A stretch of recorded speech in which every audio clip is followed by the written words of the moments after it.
ತುಂಬ ಬಡ ಹುಡುಗಿ. ತಂದೆ ತಾಯಿಗಳು ಕೂಲಿಗೆ ಹೋಗಿ ಕಾಲೇಜ್ ಕಲಿಸ್ತಾ ಇದ್ರು.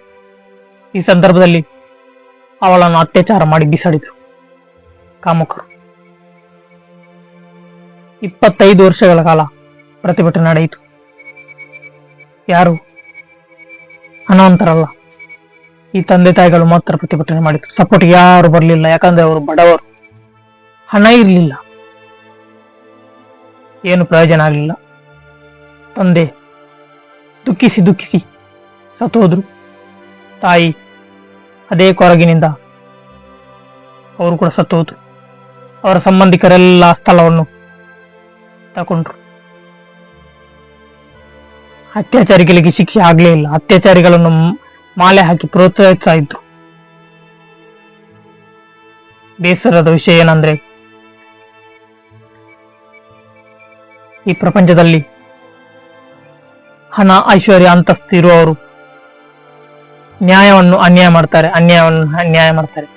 ಈ ಹಣ, ಐಶ್ವರ್ಯ, ಅನ್ಯಾಯವನ್ನು ಕೂಡ ನ್ಯಾಯವಾಗಿ ಉಲ್ಟಾ ಮಾಡುವಂತಹ ಶಕ್ತಿ ಹೊಂದಿದೆ. ಇಲ್ಲಿ ನ್ಯಾಯವಾಗಿ ದುಡಿದವರಿಗೆ, ನ್ಯಾಯವಾಗಿ ಕೆಲಸ ಮಾಡುವವರಿಗೆ, ಬಡವರಿಗೆ ಇಲ್ಲಿ ಬೆಲೆನೇ ಇಲ್ಲ. ಅವರೊಂದು ಇರುವೆಗೆ ಸಮಾನ, ಪ್ರಾಣಿಗೆ ಸಮಾನ. ಯಾರು ಮೆಟ್ಕೊಂಡು ಹೋದ್ರು ಯಾರು ಕೇಳುವವರಿಲ್ಲ, ಯಾರು ಕೊಂದ್ರು ಯಾರು ಕೇಳುವವರಿಲ್ಲ. ನಮ್ಮ ದೇಶದಲ್ಲಿ ವಿಚಿತ್ರ ಹೊಂದಿದೆ ಅಂದರೆ ನ್ಯಾಯಕ್ಕೆ ಬೆಲೆನೇ ಇಲ್ಲ.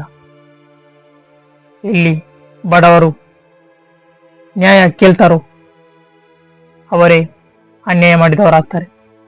ಎಲ್ಲಿ ಶ್ರೀಮಂತರು ಅನ್ಯಾಯ ಮಾಡ್ತಾರೋ ಅಲ್ಲಿ ಅವರು ಮಾಡಿದ್ದು ನ್ಯಾಯವಾಗ್ತದೆ. ಒಂದು ಸಮಾಧಾನ ಎಂದರೆ, ಅನ್ಯಾಯ ಮಾಡಿದವನು, ಅವನನ್ನು ನೋಡುವವನು ಮೇಲೆ ಇದ್ದಾನೆ. ಅವನಿಗೆ ತಕ್ಕ ಶಾಸ್ತ್ರವನ್ನು ಕಲಿಸ್ತಾನೆ. ಅವನಿಗೆ ತಕ್ಕ ಶಿಕ್ಷೆಯನ್ನು ಬರೆದಿಡ್ತಾ ಇದ್ದಾನೆ. ಇದು ಬಿಟ್ಟು ಈ ಬಡವರಿಗೆ ಬೇರೆ ಯಾವ ಸಮಾಧಾನ ಕೂಡ ಇಲ್ಲ. ಅವರು ಸಾಯೋ ತನಕ ದುಃಖಿಸ್ತಾ ಇರ್ಬೇಕಷ್ಟೇ.